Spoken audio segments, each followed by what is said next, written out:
What's going on, everybody? Welcome to the Word on Woodward presented by Rehmann. Empower your purpose with Rehmann. You can catch us here every Tuesday and Thursday starting at noon, wherever you're watching today. Make sure you like, subscribe, and turn on those live notifications so you don't ever miss a single second of the Word on Woodward. We've got another great lineup of guests for you guys today. Dan Dickerson will be joining us shortly for today's mailbag, and we've got interviews with Red Wings 50-goal scorer John Ogrodnick, Tigers pitcher Daniel Norris, Hockey Hall of Famer Larry Murphy, and Red Wings broadcaster Ken Daniel. So without further ado, I'm going to bring in my co-host, Art Regner. Art, we got a busy show today. Some great guests joining us. Oh, without question. I'm really looking forward to it. It should be a lot of fun. I cannot believe the holidays are coming. I have all big plans for beginning next week on the show. I'm decorating the room. I'm in that holiday spirit, Daniela. And as our audience knows, you are definitely Miss Christmas. And what you've done with your new house, the decorations, outstanding. You're living up to your name. I mean, beautiful, just beautiful. This isn't fair because I've got to buy all new decorations for a house, right? I have to buy normal decorations and Christmas decorations. So the Christmas you're doing out of me this year. I mean, I guess after all, look, I mean, you have given yourself two names that I know, like Miss Anchor Bay High School, like the best athlete of all time, and Miss Christmas. And so, and I know, your athletic prowess is legendary, as we all know.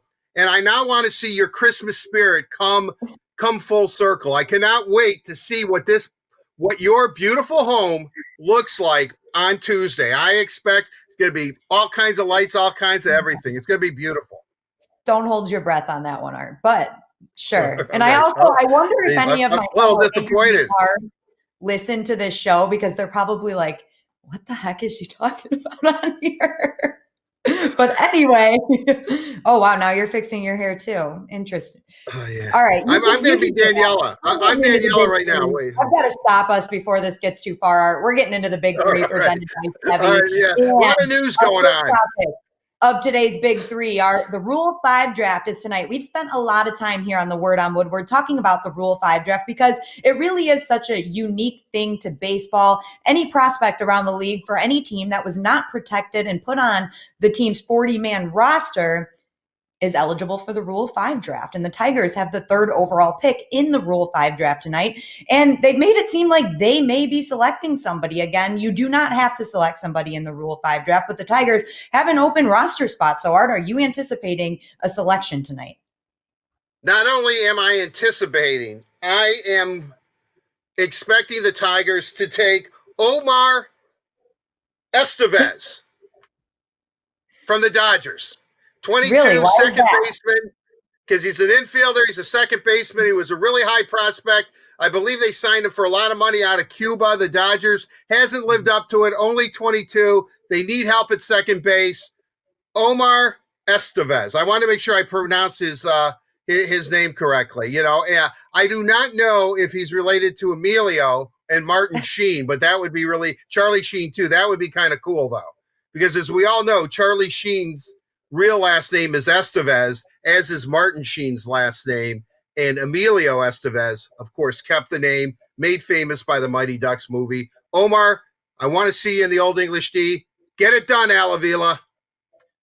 Well, Art, we saw the trend last night on Twitter, #Dahl to Detroit from our Tigers fans, David Dahl, an outfielder. We're going to talk to Dan Dickerson more about him in the mailbag, so we'll see if that might be a good fit as well. And of course, on Tuesday, we will have all of the Rule 5 info for you guys, whether the Tigers make a selection or not. So right now, we're going to move on to the second topic of today's big three, which is the NHL update. Art, we do have a bit of an update. Last night, the Board of Governors met and they were presented with a few different things. They're still working out some things in that return to play plan, and we don't have a vote yet. We're expecting that vote to be at the end of next week, but The most interesting thing, perhaps, is the division realignment. The proposed realignment came out last night. Pierre LeBrun tweeted what they had presented to the Board of Governors, they being the NHLPA. And you're looking at it right here. So the Red Wings would be in a division with Carolina, Columbus, Chicago, Florida, Minnesota, Nashville, and Tampa Bay,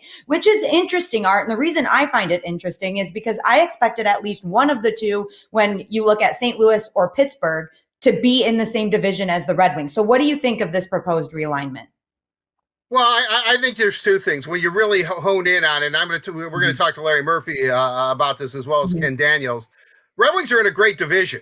I mean, except for Tampa Bay, all the teams are kind of in similar situations. Granted, the Red Wings maybe have the furthest to go out of all those clubs, but 56 game schedule is probably what they're going to decide on. That seems to be what Pierre LeBrun is reporting, and he's been on top of this from the beginning. You look at it. If I'm in the East, that Eastern Boston, Buffalo, New Jersey, New York, and the All-Canadian division, those divisions are stacked. 3 teams in the West didn't even make the playoffs.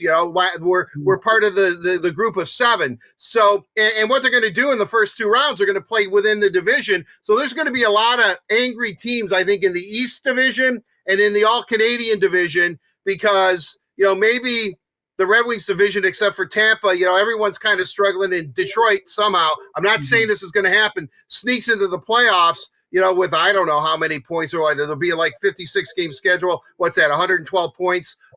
Detroit has 42 points somehow. It gets in, and team with 80 points in one of those other 2 divisions I just mentioned doesn't. But you know what? Hey, it's a pandemic. Learn to live with it. We're going to have hockey. We're going to play. I like it. A lot of stuff still seems to be worked out, hub cities. I have heard some interesting things about roster expansion. They're going to expand from 23 to 26, have a 4-person taxi squad, which, the magic number is going to be 30, which I have been saying all along. You know what I mean? They're going to have to do something. Oh, the classic. Yeah, well, hey, that's my man Santa. He just said, "Good job, Art." But anyway, stuff is starting to happen. How long it takes to iron everything out, I'm not sure. But I'm hopeful that we start on the 13th of January, but I'm not sure. Art, we've got a little bit of breaking news for you. The Tigers actually just made a selection in the Rule 5 draft. My man Homer? Akil Baddoo, 22-year-old. And he's the number 13 prospect in Minnesota's organization, according to MLB Pipeline. So that's pretty exciting. Yeah, good for him. I mean, congratulations. Well, look, they were going to do it. I mean, they cleared a roster spot earlier, in the week and lost Castro. That was going to happen. Now, as the rule states, what they have to do is that, he has to stay on the major league roster for the whole year. The Tigers also had to pay, I believe, $100,000 or something too. Bring him over. If he has to stay on the major league roster. If he doesn't, he's returned, and the Tigers have to give back $50,000 or so. I don't know. There's some money in there involved, but then, hey, good. I knew it was going to be a second baseman. I just had the wrong one, and I know Omar's pretty bummed because, I gave him a call earlier, congratulating him. Said it isn't, I think you're going to be a Tiger, and he's looking for a change of scenery. Dodgers are loaded, but another Minnesota Twin coming to Detroit. Who would have thunk it?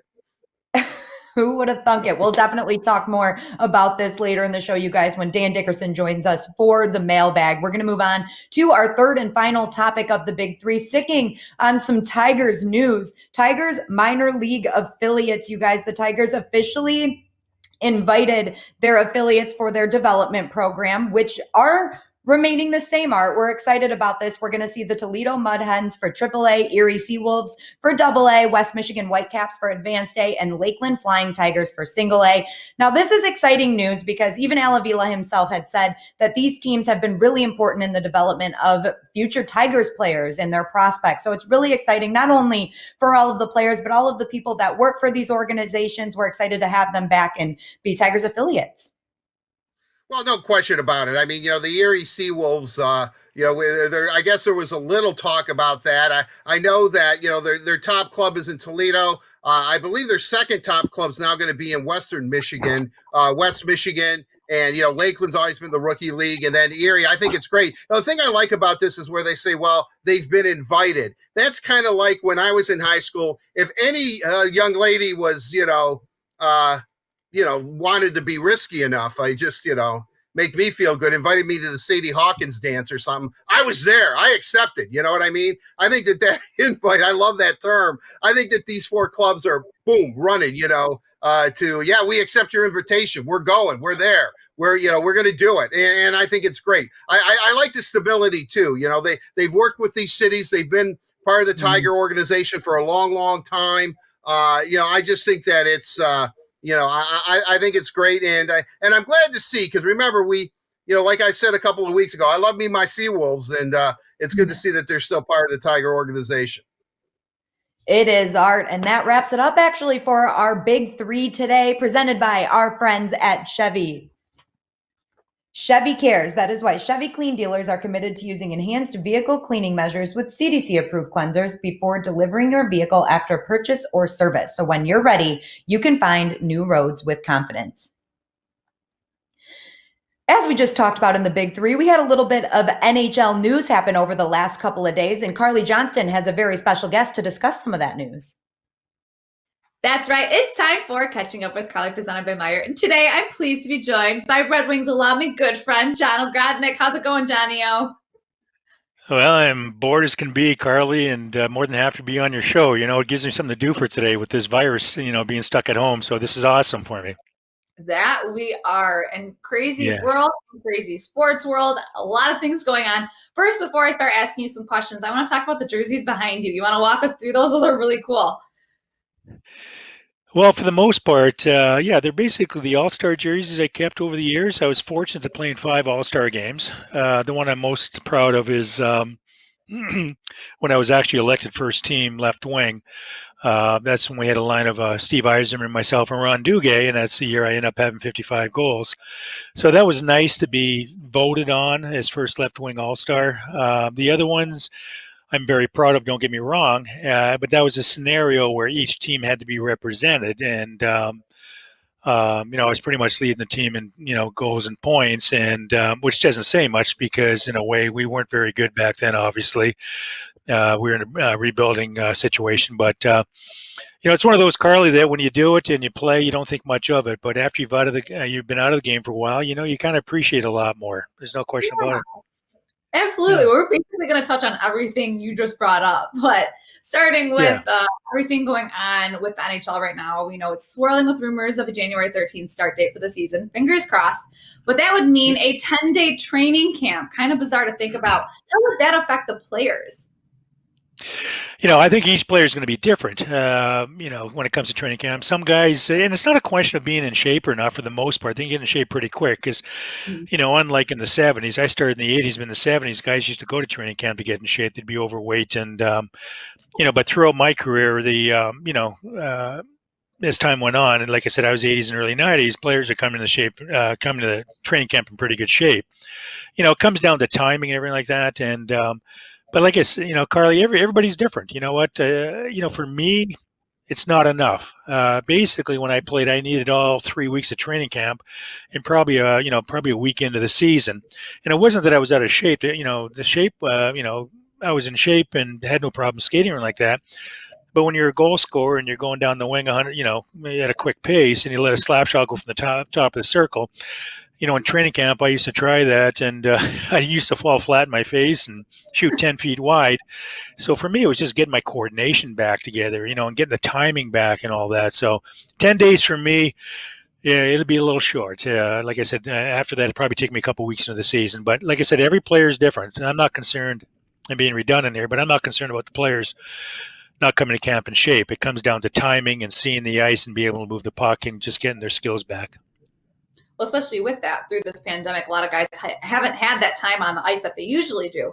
But what about also, speaking of not being able to get together as a team, what about the staff, the coaches and Iserman? Does that give them enough time, 10 days, to assess some of the new guys, especially trying to get defensive pairings and offensive lines all together? Well, I think, going into this, I think they have a pretty good idea what their goal is. But you're right, 10 days, is it going to be enough? Because, like I said, they've got they probably have a pretty good idea how they're going to start things out. But again, if you got 3 weeks to look at players, if you have to make changes, you have to make changes. And, some players, through training camp don't think, management doesn't think they're ready, and might have to spend some time in the minors. It's easier to do that. So, unfortunately, the Red Wings, they're going to probably go with what they think is right. And probably in the first week or two, you might see some movement from the minors back up to the majors or back to juniors or whatever in that time frame. So don't be surprised, again, if they use the first couple weeks of the season as part of their overall training camp. It's old famous saying from Glenn Sather years back. When he was with the Oilers, his whole idea was his regular season was a big preseason for the playoffs. So that was Glenn Sather's attitude when he was running the Edmonton Oilers. I love that. Well, you played during an era, as we were mentioning before, where the league had fewer teams, and now with talks that the Wings could only play 8 teams in an entire season. How do you think that will play out for the Red Wings? Do you think it could benefit them or hurt them in the long run, or not really affect them at all? I don't think it'll affect them that much. First of all, I'd have to see the teams they have to play. I mean, if they're all top 10 teams that they got to play, then it's not going to benefit them, obviously. There's got to be a pretty good mixture in there. But, if anything, it's going to probably frustrate the fans, because the fans like to see other teams come into town. There's no question about it, and see other talent come into town or watch them on TV. So I don't think the fans are going to be too happy about it, but, they're going to have to kind of live with it for the time being. As far as the players, in a way, speaking for myself, when I played, the motivation might be tough. It might get a little boring playing the same team, frequently throughout the season. It's always exciting to, travel to different cities and get an opportunity to play against other teams. And, it's kind of uplifting. So it might get a little mundane for some of the players here, just, again, playing the same 8 teams over and over again. So marketing-wise, fan-wise, I don't think it's going to be the greatest situation, but you got to make do with what you have, and hopefully hopefully it's well balanced. That again, the Red Wings aren't up against 10 top strong teams that they're going to have an opportunity there. But I guess the way they finished last year, I don't mean as an insult. Every team's going to be better ranked than they are, obviously, with the season they had last year. But, and I don't mean that as a negative, and I don't mean that as a joke or anything like that. They have to, like Blashill says, they have to come out fast this year, and they got to show us some improvement on a daily basis. And a lot of these guys, they were rookies last year or the year before. They're a year older now. They're a year more mature now. And it's, they've got to be better and better, and really help out this team and this organization. And with us looking at a 56-game schedule, you can't gradually get better throughout the season. I mean, you have to come out of the gates like guns a-blazing, ready for the season. Like, there's not much room for growth in this could be condensed season. Well, you're exactly right. You've got the shorter season, and so I mean, every win's going to mean a lot more. Every loss is going to mean a lot more, and they do have to be ready. And I'll be honest with you, Carly, I'm excited. It's always nice. You look at potentially, 6 or 7 new players coming in the lineup.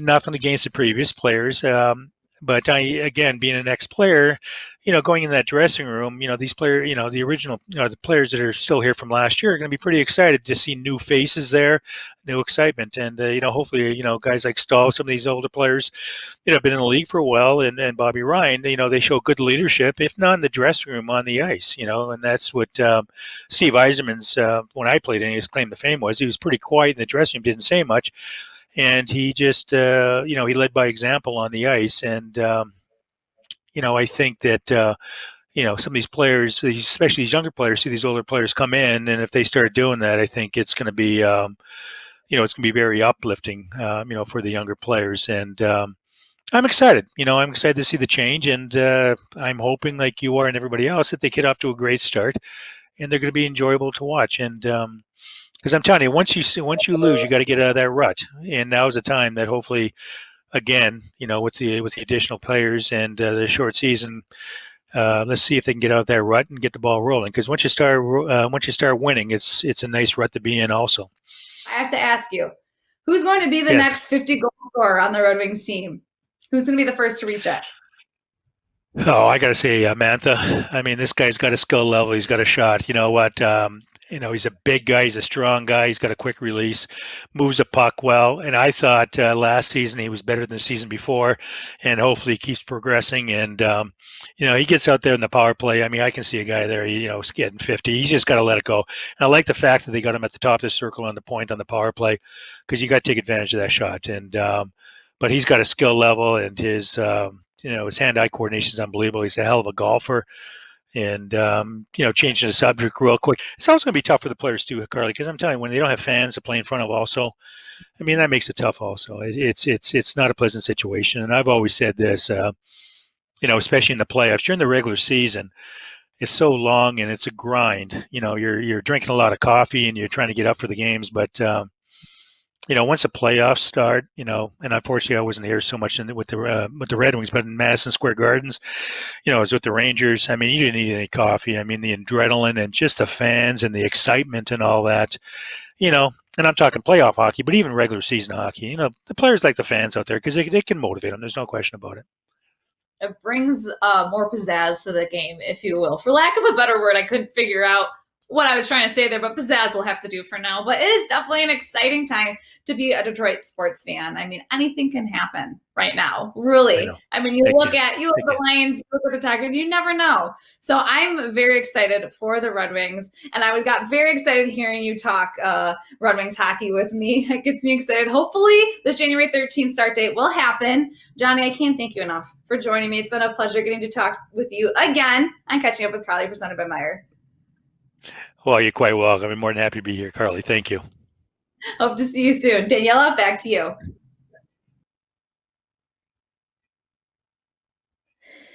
Thank you, Carly. And I'm totally with you on the energy. John Ogrodnick definitely got us excited for hockey season, which will hopefully be starting on January 13th. Right now, we're going to get into the mailbag delivered to you by Little Caesars. And you guys, I know I promised you Dan Dickerson today, but something came up for him. He is unable to join us. So lucky for you, you get to stare at Art and I for a little bit longer. And we wish Dan the best. We hope everything's okay. But all right. Looking I can't at wait. Art, I'm ready. It's a good alternative. Did you right? notice? You notice my man Vinny Van Gogh is making an appearance today? He hasn't been up too much. You put him right behind you. That was not smart. I know. Well, he inspires me. He talks to me. Oh, good. He doesn't hear so well, but he definitely can speak. Well, I hope he's inspired you for today's mailbag, Art. Let's get to our first question. Great artist. One of my all-time favorites. All right. Aaron I'm sorry, I'm reading you the wrong question. Ryan from Clio asked, rumors have Vegas shopping Max Pacioretty, talented player, good locker room guy, and they have a first round pick plus two second round picks next year. Should the Wings go after him, Art? Well, my history with Max Pacioretty goes back to his days at the University of Michigan. He played 1 year for Michigan as a freshman. In 37 games, he had 15 goals, 24 assists. He had 39 points. And the thing I remember about Max, I used to do a lot of CCHA games. Michigan was in the old Central Collegiate Hockey Association back then, and for Comcast. And I do a big half-hour pregame show. And the little locker room that I use was right next to the Michigan locker room. If anyone's familiar with Yost Ice Arena, the Wolverines actually, they enter behind a net that that's their net for 2 periods, closest to their bench. And there's a big stairway. So they would all have to come down. And I was done with my show, and I'd always watch Michigan kind of go out onto the ice. And so they go out onto the ice. They're playing Notre Dame. And it's the first period. It's very early in the season. And this freshman named Max Pacioretty takes the puck at the Michigan blue line, circles around, and then heads down ice, down on the left wing, gets gets just past the blue line and fires the puck. And I mean, fires the puck. He doesn't score, but it clangs. I mean, the whole, they heard it in Toledo. I mean, it just clanged off the crossbar. And I was standing there. I'm standing right behind the net, the Michigan net. So I watch it. The play is in front of me. And I heard it, and I looked at the guard, the security guy from Yost Ice Arena, real nice guy. I can't remember his name now. I wish I could. And I said to him, what the bleep is this kid doing at Michigan? Because you could tell. I mean, from just that shot was NHL caliber right then, and he's all of, 18 years old or something. I mean, he was just outstanding. I'm surprised in 37 games he only scored 15 goals, but Red's probably not good. Freshman has to earn it and all that kind of stuff. But I mean, he had 39 points in 37 games too. So he's just a wonderful player. Do I think the Red Wings are going to go after him? That's a really, really interesting. He's signed. He has a long-term deal, and I think the term and the money probably where the Red Wings are at right now. Steve's not going to do it. Although if he did do it, he would, let's face it, that Tatar trade looks better and better and better. A first, second, and third round pick, for the Red Wings. And I'm glad to see Tomas Tatar flourishing with the Montreal Canadiens. He's a great kid. But I don't know. I don't know. I mean, if you're going to take on Max Pacioretty's contract in his term, and I mean, he would help the Red Wings, no question about it. The guy's a goal scorer. He's a gifted goal scorer. You would have to get that number one pick. I mean, that's what we're talking about. I mean, if you're going to get somebody like that, if you're going to take on a long term, if this was an expiring contract like Mark Stahl's is, I think Detroit would be right in the mix because they can afford it, where their cap numbers are. I think Pacioretty's term, unfortunately, I don't think that the Red Wings will do it. They would definitely have to get a number one. Maybe Steve asks for a number one, number two. Maybe he does it at that point. Maybe he can move him. But I think Max Pacioretty, even at the trade deadline, depending what kind of seasons he's having, I don't know if you could move him just because now, especially in the pandemic, the NHL is kind of cost conscious. I don't know if he would be movable, but he's a great player. I mean, I'd love to see it. I just don't think it's going to happen. All right, Art, let me ask you this then, because we've talked a lot about this on the show, that you do believe Steve might have another move in him before the season starts, but it's going to be something like that Stahl deal. If it's not Max Pacioretty, if you think his contract is too big, do you have any players in mind that if you were the general manager, you would go after? Well, everyone keeps hearing about Tampa Bay, that Steve's going to go down to his team at Tampa Bay. Does he take a Tyler Johnson, Alex Killorn, somebody around that? I think both of those guys have terms, so he definitely would go after a draft choice too. I think he's going to do it, but I think where they're at right now, and I don't really have inside information. I mean, when Steve and I talk, we just talk about life. We really don't talk too much about hockey. Yeah, we philosophize with each other. So I don't have any inside information. But what I would say, I think at this point, he probably wants to see exactly what he has when the Red Wings get together. They're starting to come back to Detroit. The ice is, I guess it's in the Belfour Center. I mean, I know it is. So some of the guys are starting, they've been working out on their own for months, as we know. I think at this point, he wants to see where they're at, what he has. Maybe Michael Rasmussen comes back from Austria and is like, my gosh, here's our third line center. It's right here. He's right here. Zadina, definitely second line. I mean, it's going to happen. It's definitely going to happen. The Swedish guys, they're not coming back. But everybody else, Hronik's already on the team. He could be, their top defenseman. So I think he wants to see what he has, because where the Red Wings are at in the cap, and so many teams are up at that ceiling, I think he can pick and choose. I don't think he's in any rush to make another move. But if he does make a move, it'll be based on what he sees on the Red Wings on the ice, and it'll be based on, the best deal, obviously, that he can make. And the longer teams are they're at that ceiling and they're busting out, and they can't, they got to come down, it could work out to the Red Wings' benefit. I mean, the Stahl deal's great. It's great. Mark Stahl's not a bad player. It's going to help on that penalty kill, and they're going to move him at the deadline. I've convinced myself of that. and plus they already have a second-round pick. So they're going to get another pick for Mark Stahl. I'm going to simplify that question a little bit for you. So you have to simplify the answer, okay? Oh, well, that'll be tough. Yeah, I know. I'm just thought I'd try. All right. Okay. So I'm ready, though. the roster that we see right now, which obviously there is no specifically set roster, but we have a good idea of what that roster is going to look like. Is that the roster that we're going to see come puck drop, which could be January 13th?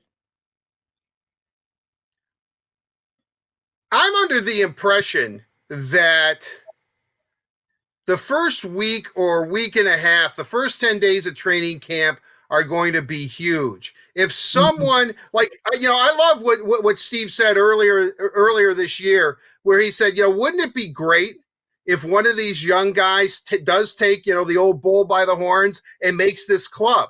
So I think, because he has a great eye for talent, and most of the guys in the Red Wings system do, if they see somebody really accelerate, maybe this is the roster. Really, maybe it's like, okay, hey, again, I'm obsessed with Michael Rasmussen, but it's Rasmussen's time. Boom, it's Rasmussen's time. It's Giovanni Smith's time. It's their time. Boom, we're gonna get it. Chase Pearson comes out of nowhere, or somebody like that. Whatever, whomever. Boom, boom, boom. It's their time. I don't think he makes a move, but if they're looking and saying, I may need a little seasoning, he's going to be on, the taxi squad, or he'll be one of the. We're going to expand the roster to 26. He'll be number 26 of the roster. If it's something like that, maybe then he does make a move, depending on what the deal is, who the player he's going to have, whose contract he's going to have to take on, the term of that player, and also if he thinks that, what kind of draft pick. If I'm Steve, I'm holding out for at least a second rounder, if not a first, depending on the player's term. If it's long term, I go for a first. If it's not, I'll take a second in that player and then try to move him at the deadline as well. Well, maybe you and Steve should start talking hockey, Art. I think you have some pretty good insight. Oh, yeah, I'm sure if he's watching this because he's obsessed with the show, I'm sure he's already thrown his boot at his laptop. Don't bust it, Steve. It's company issued. They'll be upset with you. All right, Art, put your baseball cap on for this next question. And you talked about being obsessed with Michael Rasmussen. We're going to talk about, oh, wow, you really had one. We're going to talk about another player. I've got the United States of America. I know the story. Another player that you're a little bit obsessed with, okay, for this next question. Brent from Grand Rapids asks, Baseball America recently released their prospect rankings where they placed Skubal ahead of your beloved Casey Mize. Does this show the strength of the Tigers system or based on how their debut seasons went? Well, first of all, you're going to have to apologize to Casey because he heard that. Way to go, Danielle. I'm going to have to talk this guy off the Ambassador Bridge. All kidding aside, I would say I think some of it is obviously based on what Skubal did this year in the major leagues. I mean, he was pretty impressive. He has an out pitch, he has a strikeout pitch. AJ Hinch alluded to it on the last show. That high fastball, that rising fastball. Guys can't hit. But I wouldn't read a whole lot into that, because I guess if you still look at what the scuttlebutt is, I think everybody knows that Mize is he's a 1 or 2 guy. He could be an ace of the staff. And, and Skubal's left-handed, and, everybody is in love with left-handed pitching. So, I think that this is a good thing for the Tigers to have. Those guys are really tight with one another. They're really close friends, but they're also in competition with each other, like a friendly kind of competition. And look, if you add Faedo and Manny to the mix and they think that they're going to be the Braves of yesteryear, that starting staff, this is the kind of competition that you want. That's exactly what you want. So, look, I have all the faith in Arthur. I have all the faith in you, Arthur. All the faith in you. Love this guy. But I will say that, he struggled. I guess I read an interview in the Tiger Clip, so I'm not exactly sure, who wrote it. I wish I could give them credit, but, he was really, look, Casey knows what he needs to do. It was a little tough. It was a learning experience for him. I think with Skubal, because he's a fastball pitcher, and he's also left-handed. But I do think that, in his strikeout ratio, I mean, what do you have, like 220 strikeouts in like 6 innings or something in minor league ball? It wasn't quite that extraordinary, but it was extraordinary. I think not that it's easier for him, but, Casey has an array of pitches that have to be working. He likes to mix it up and all that kind of stuff. Skubal's more of a thrower. I mean, just a hard, give me the ball and I'm going to throw it. I think I even asked him this question, 400 miles an hour. Boom, try to hit it. So, and people can't, people can't. So I just think that Casey has a little more figuring out to do. That's why I'm really excited about Chris Fetter, not because he played for the Michigan Wolverines and was, and got them to the College World Series and had several pitchers drafted into the major leagues. But I'm really eager to see what he does with this pitching staff. I'll tell you, after talking to AJ Hinch the other day, I could not be more enthused about this Tiger team just to see what this coaching staff does with this young talent. And I really think that not Skubal, Mize, Manning, Faedo, the big four, I think that those guys are all going to benefit from Chris Fetter. So again, hey, it's just rankings, but good for Skubal. Casey has something to work on. He has a goal to shoot for. Everything's going to be fine. All right, I think the bottom line is that Skubal did pitch better in his outings last season than Casey Mize did. And that's not to say it won't be different in the future. And like you said, it's a good problem, if you even want to call it a problem, for the Tigers to have. Right. Remember, I don't know what game it was, but remember where Mize had a no-hitter going into the 6th inning and he had struck out a lot of guys? I mean, it's there. We've seen it. Yeah. The problem is that he just for whatever reason, he wasn't developing the consistency in his pitches from start to start. This pitch, one pitch totally abandoned him, out of his arsenal that he couldn't throw. Well, he's a young guy. He probably has confidence in that pitch. That's probably a pitch he's used his whole life and he's gotten guys out with, and it's just not happening today. Well, then you go down from being like a 4-pitch guy to a 3-pitch guy. And the best pitch that I've thrown today is my slider or my changeup. And guess what? This entire freaking team, that's the pitch that they all hit. You know what I mean? So I just think that, it was a learning experience for him. I have utmost confidence in Casey Mize as well as Tarek Skubal. I love Skubal. You like my cues today, Art? I'm just outright. I do. Hey, They're right there. Okay. Anyway, we're talking about players you're obsessed with. We've touched on 2 already. So why don't we make it a third? Okay. Spencer Torkelson, Art. He's obviously one of the Tigers' top prospects as well. In your mind, would he be more like a top prospect? Would you put him above Tarek Skubal and Casey Mize or below? I'm just wondering. I look at it this way. I mean, I guess they do these rankings based on major league readiness. Who they think is more ready or, to be a major leaguer.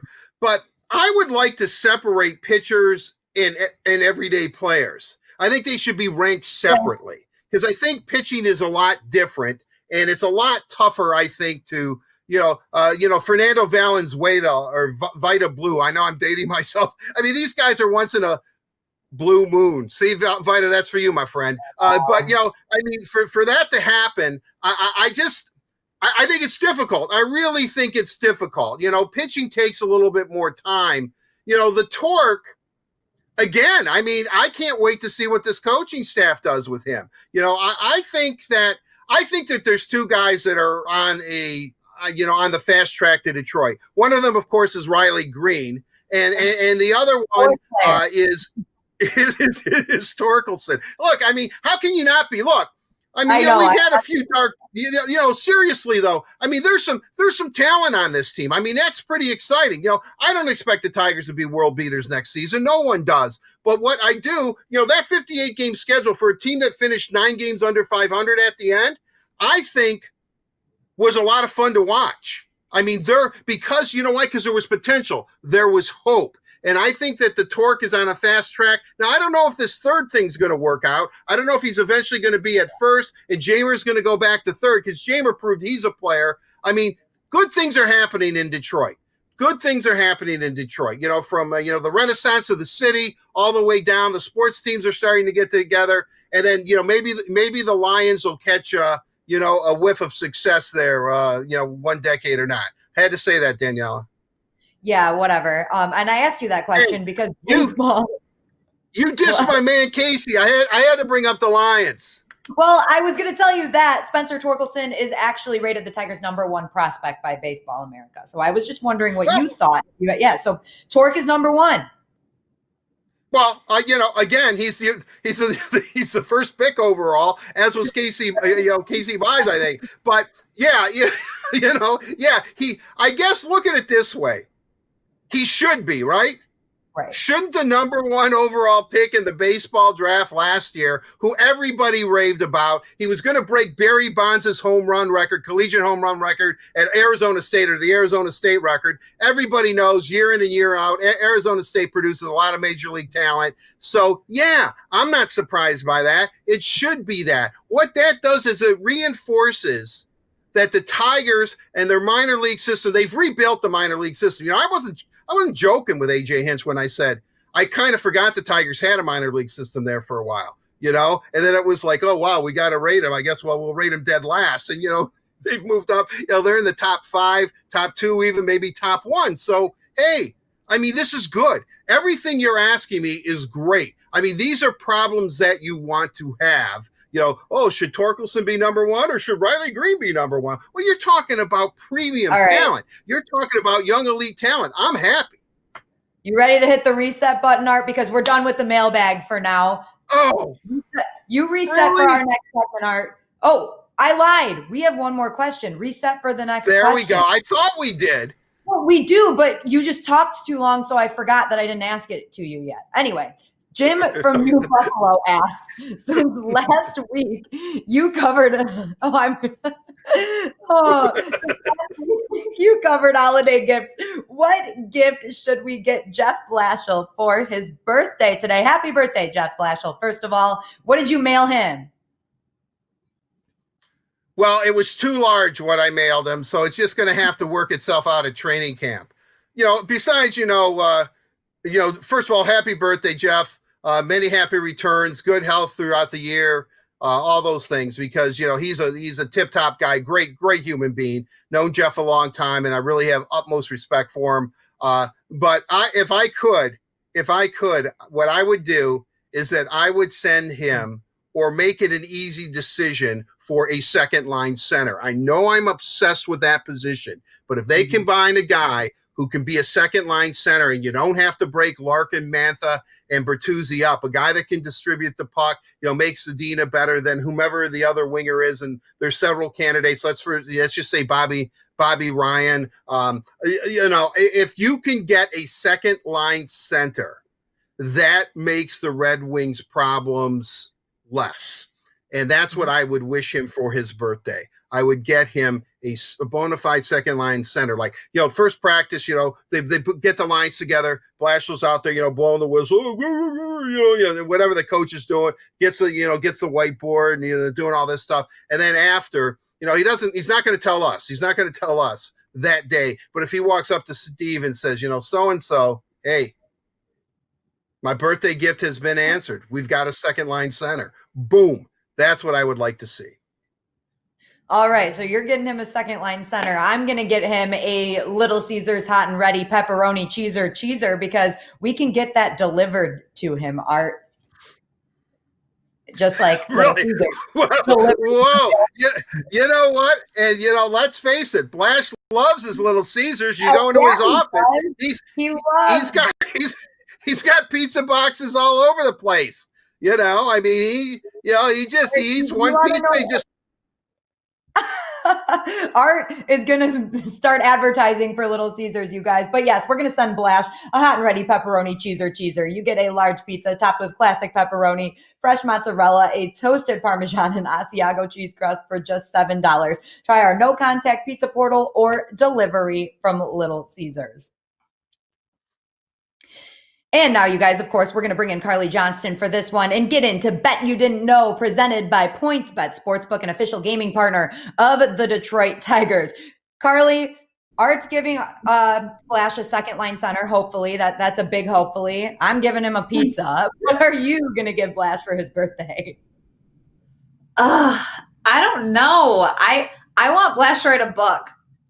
Art and you, Daniela, know he's one of the most like inspirational people. Whenever he opens his mouth, I'm like, this is gold, whatever he says. So I give him a pen and a paper. Maybe it's more of a gift for myself than it is for him, but you know what? I have a title for his book. Oh, It geez. should be called I Say This Lots. yeah. You know what I mean? I say this lots. I think that should be the title of his book. Day to day. Is that what he says? Yeah. Day to day or something. Day to day, I say this lots. We need to be better. We need to be better. Trust the process. What is the other one? Day to day. Something like that. Remember, he was saying process so much. A couple of years ago, I asked Jimmy Howard in the Scrum Live. I asked him, I go, Jimmy, I go, forgive me. I go, but did you guys follow the process tonight? And he started to answer, and then he started to laugh and said, geez, Art, that was a good one. He says it so much. You know, but process has been used. I say this lots, people would look at. Wow, what kind of book is this? I say this lots.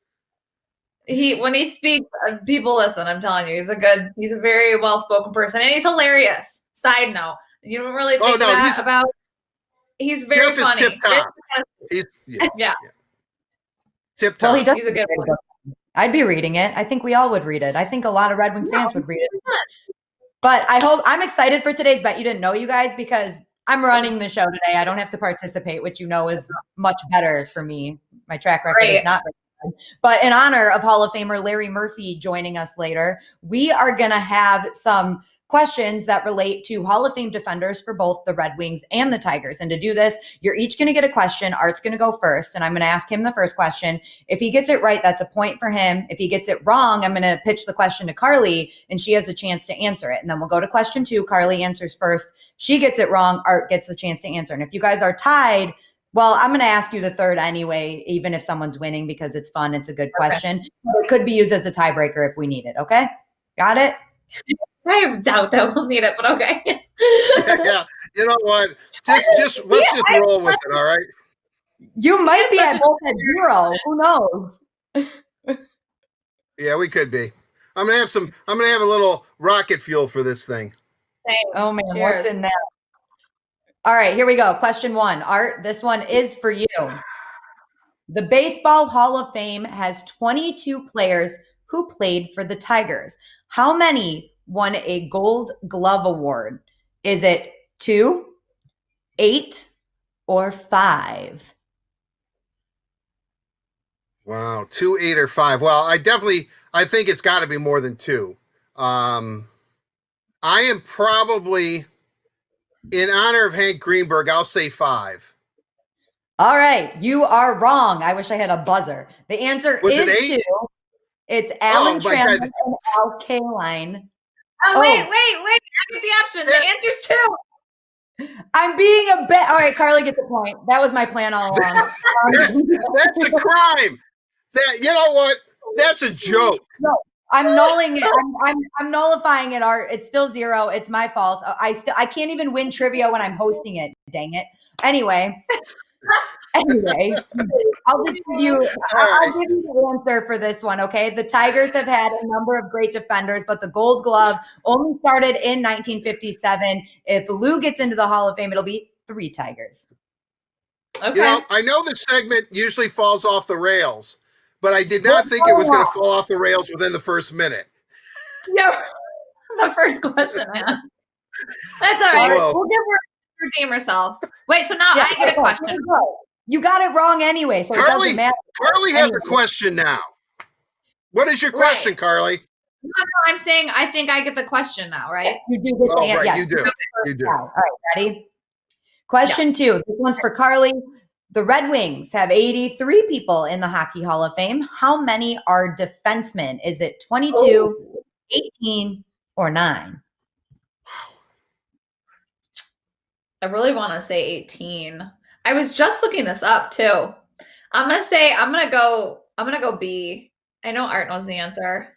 No, Carly is right. Okay, so we get no chance at that second question.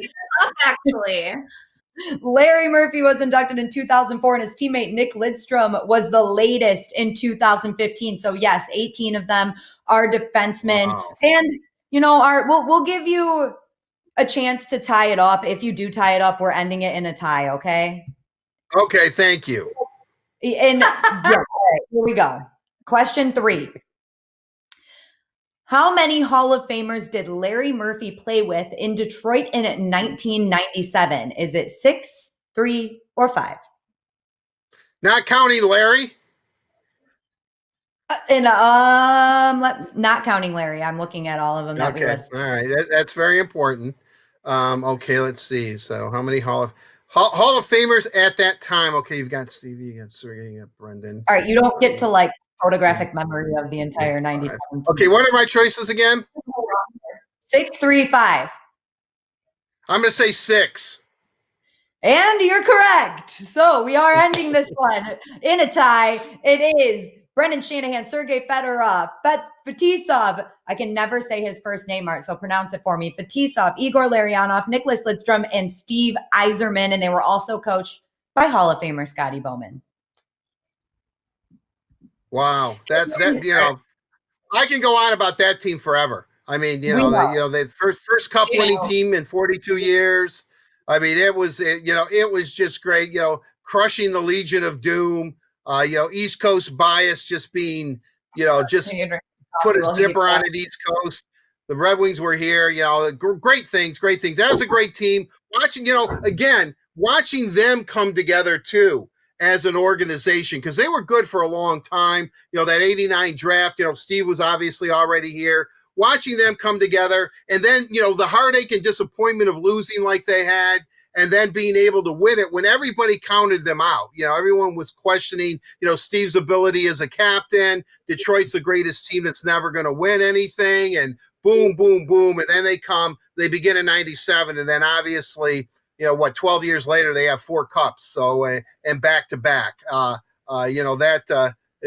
is great. And they should have, in my book, they should have won it again in 2009. They should have had back-to-back in 97, 98, and 08 and 09. But that'll be for another day, because I'm still steamed about that. So schedule was not kind to the Red Wings in 2009. This is like one of those long, you remember when you took tests as a kid and it was like, most of it was Scantron, and then there were some questions where you had to do like a long form answer? I remember Scantron.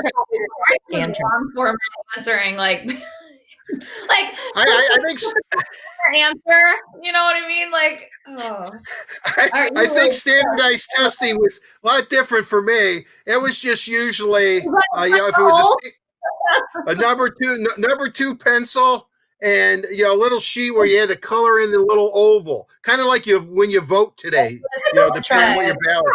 Yeah. But I didn't punch anything, or I didn't have a laptop. I didn't have a computer.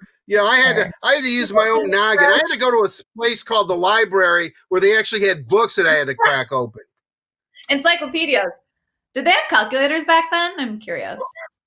Well, you know what? When I was in high school, seriously, the physics teacher. He must have got a cut on calculators. Calculators were just.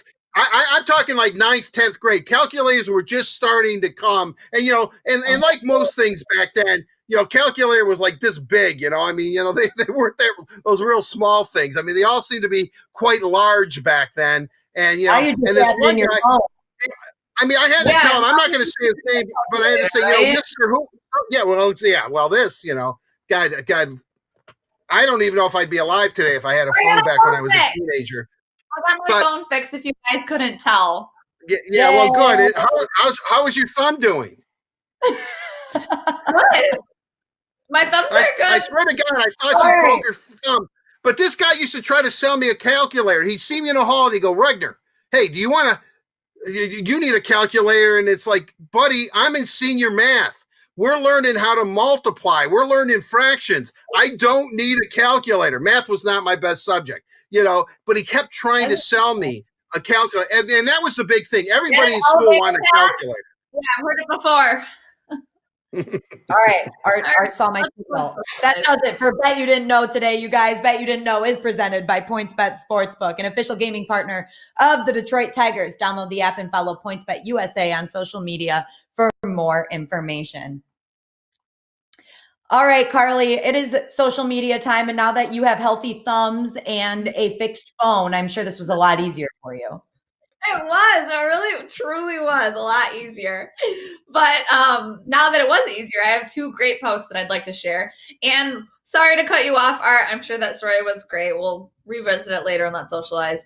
Okay, so this is what I have for you guys right now. First up is the Tigers Twitter that has been booming lately with all the greatest and latest trends. So here we have my awesome graphic guy, Al, who was screen recording for this. So it said, Tigers fans, tap here. And it said, we love you. And then Yankees fans, tap here. And it says, someone loves you. Like, right? I mean, why would you be a Yankees fan? But why would you be following the Tigers if you were? Pretty funny. Made me laugh. And then moving on to the Detroit Red Wings, we had Luke Glendening and Kirk Maltby get together to talk a little bit of Chell.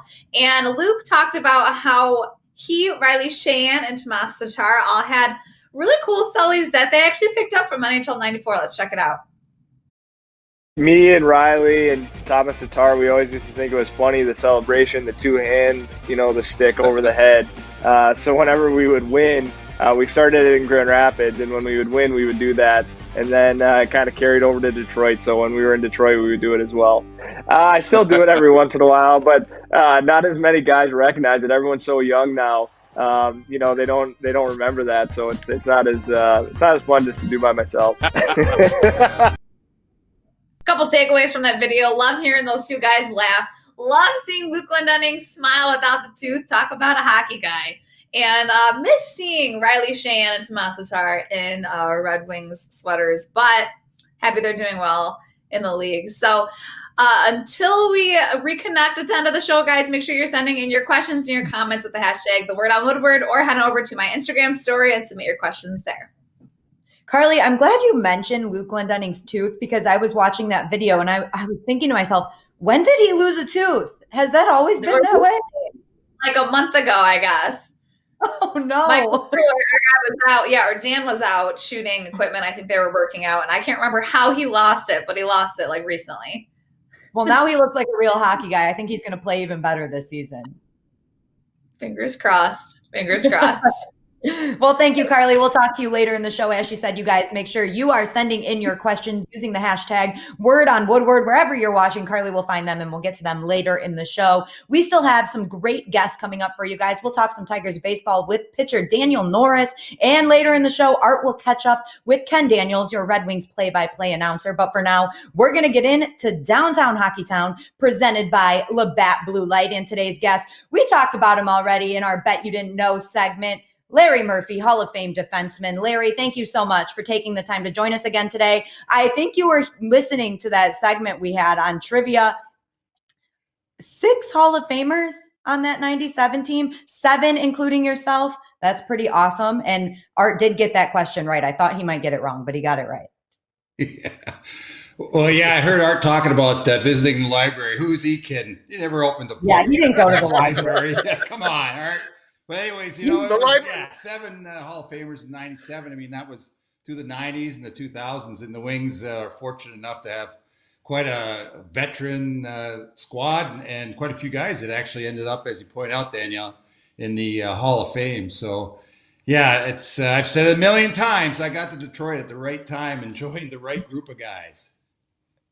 That you did. And we're looking forward to this next group of Red Wings, Larry, and the latest NHL news.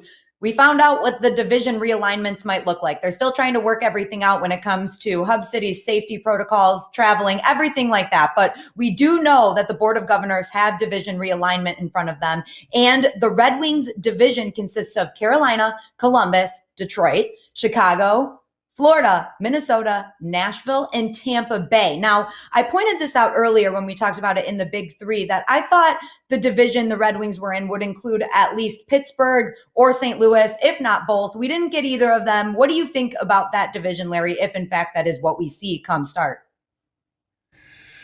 Well, it's actually, I think it's a favorable division for the Wings. I wouldn't say it's definitely not the deepest division by any means. I mean, with the exclusion of Tampa Bay, of course, winning the Stanley Cup, I think it gives them the best possible chance of making the playoffs. And it was very difficult for the league to try to figure out geographically. That's basically how they decided they were going to make the divisions. But for the Wings, I mean, the bigger picture, of course, is themselves. They're a team that's trying to pick themselves off the ground. So this is it's I think it's a positive, a plus. It could mean more wins for them. It means they can stay in playoff contention longer, and hopefully that they do make the playoffs. Of course, that's a bit of a stretch coming from where season they had last, but I think the divisional lineup is very favorable for them. And if it ends up where the schedule is very heavily division, if you just play division teams, which very well could be the case, I mean, it gives the Wings a good chance to come out with a real strong season.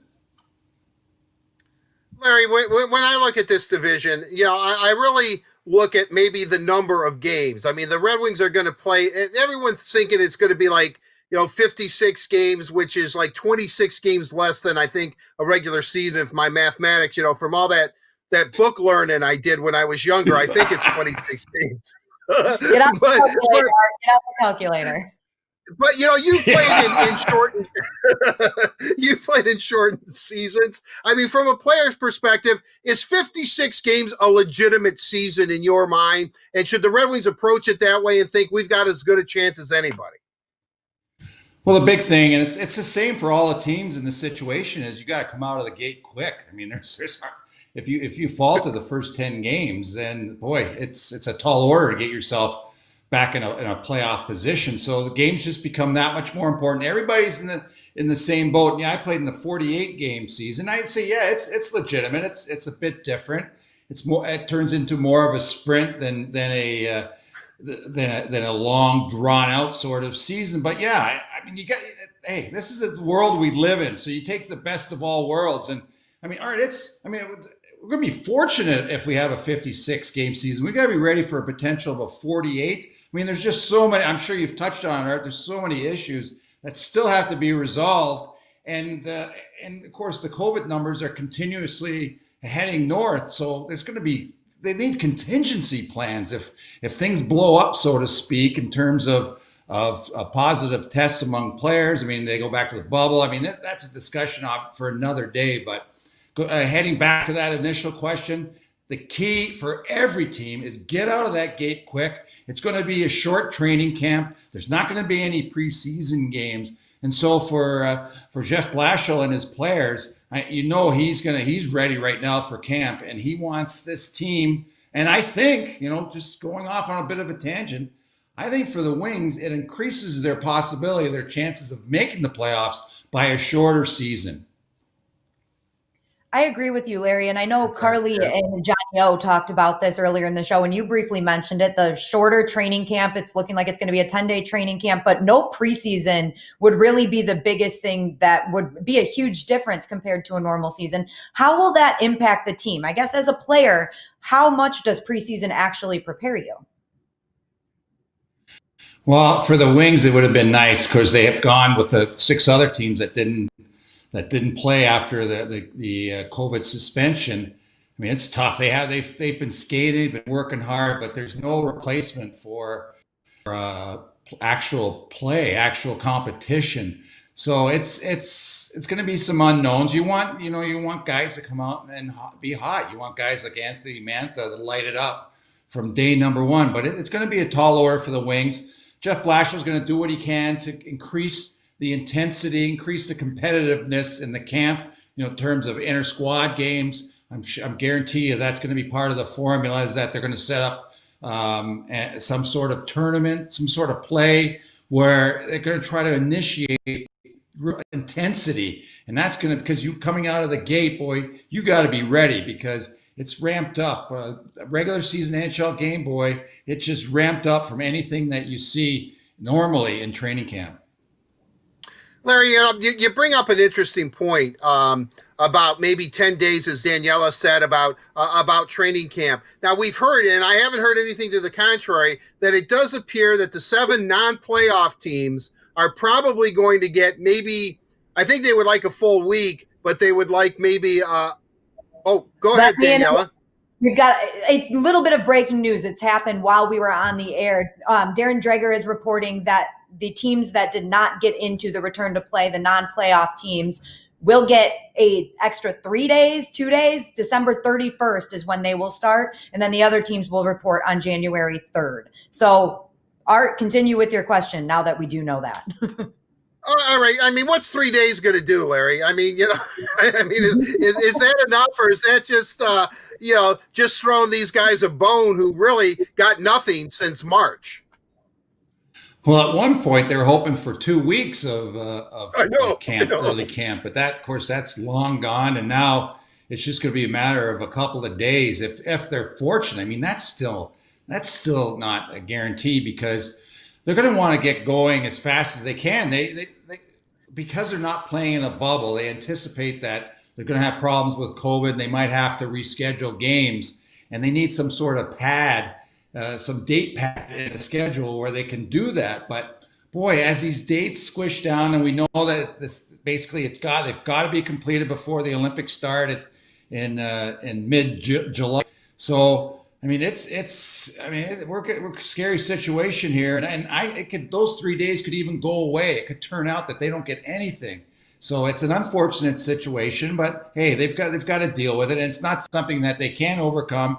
It's not ideal, but yeah, it looks like they do get the 3, but they're going to have to be ready not to get any, just because of the logistic problems of getting things going in time for this season. That, once they decide they're going to play, I mean, there are a lot of things that have to happen in order before they can even show up to camp for day number 1. So as these dates are ticking away and they haven't resolved the situation, boy, those 3 days themselves are in danger of going away.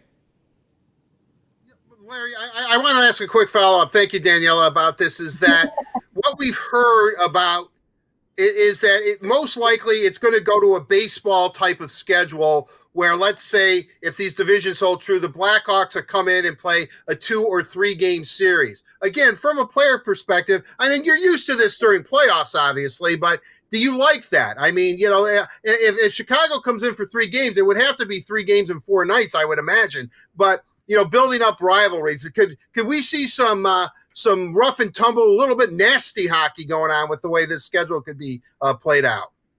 Yeah, I don't like it ideal, but it might be a necessity. And yes, that's one of the positive things about it. You can really get a real intense series going, especially if game 1 turns out to be a real intense type of hockey. It can roll over into 2 and 3. So yeah, that's the upside. And that's they can do that. If there's not going to be fans in the building, then that makes more sense. It cuts travel costs down. It makes it safer. The less the players have to travel, the safer it's going to be, the less chance that they can get the virus. So yes, that makes sense doing that. I don't think it's ideal. There's some positive sides to it. I personally am not a big fan of that. I like back-to-back. I like home and home. But to have 3 games in a row in one building, hey, it's the world we live in, and we're going to make the best of it. And the teams that get, if they can get the jump, say it's, as you say, a 3 game series, get the jump on game 1, get some momentum. Well, that could roll into 2 and 3, and then you come out of that match with 6 points. So yeah, it's interesting. That's the nice thing about this, or the positive thing. It's things we haven't seen before, so that's always good, something different. But I'm not a huge fan of that. Playing a team 3 times in a row. Larry, let's talk a little bit specifically about the Red Wings and the players that they've acquired in the roster that we think we're going to see out on the ice come puck drop, especially the defensemen. They've added guys like Mark Stahl, John Merrill, and hopefully we have Danny DeKeyser back and healthy after he's recovering from his back surgery last season. But when you look at the 3 guys I just said and the guys that are returning from last year, some of the young defensemen we have coming up, what are you expecting to see out of this defensive core? And do you think it will be an improvement from what we had last season? Oh, definitely an improvement, Daniela. I expect a much more solid defense. The Wings with this group of guys, are going to play less in their own zone just because these are quality defensemen, play the position well, move the puck well, get the puck over that blue line. Right there in itself will cut down scoring chances against. Yzerman identified that last year, and it was no surprise. I mean, the defense had, well, I guess you could say that about most areas of the team, definitely needed a big boost, and they've got it by adding these guys. Mark Stahl, I think, that was a great move by Steve, bringing a player in of that maturity, great leadership in the dressing room. He was an assistant captain with the Rangers. Boy, he's going to take charge in there. He's going to get that winning environment. It's got that feel that you carry with a team carries with itself, that level of confidence. He's going to show guys how to be a pro. He's also going to show guys how to win. So it's definitely, the defense is going to be much stronger. It's going to be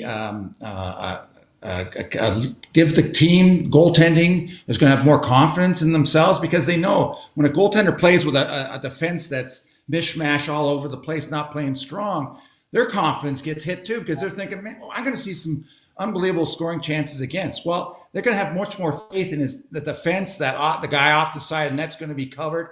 It's going to give the goaltenders more confidence. So it's going to be positive. Forwards are going to get the puck more. So, hey, I was a defenseman, Daniela. To me, that's the most important position, and they've definitely upgraded it, and it's going to make the forwards and the goaltenders' jobs much easier. Larry, in our final question, I'm beginning to think about those 3 days. I mean, why you're at it? Why don't you just tell the Red Wings, no matter where you finish in the standings, you're drafting 29th in the first round too. I mean, with the draft lottery giving them 3 days, that team just can't catch a break. What is it about the Red Wings in the NHL? But I'll get off my soapbox. What I really want to ask you, Larry, is this: and it's a two-part question. Now, part number one, which player needs to really come out of the gate fast, almost a rebound year? And what player in your gut do you see, taking the next step, becoming the player that we all think he can be? Well, I think the easy part of the question is, what guys are going to have to step up, contribute more. And I think, obviously, Anthony Mantha, if he stays healthy, and he's shown in the last couple of years his ability, a natural goal scorer, finding a lot of different ways to score, whether it's a big shot or a big guy in front of the net. If he's healthy and his numbers continue to grow, I mean, that's one area right there.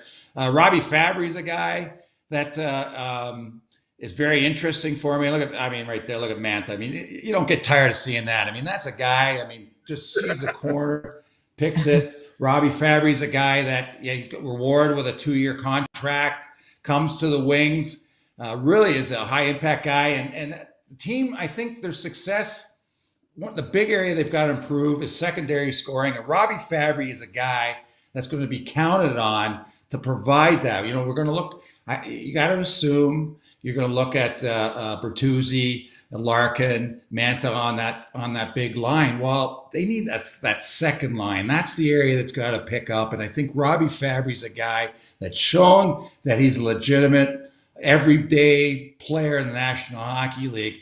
He's a guy that, boy, if he really steps it up offensively and follows through, boy, that's problem solved in terms of depth scoring. All right.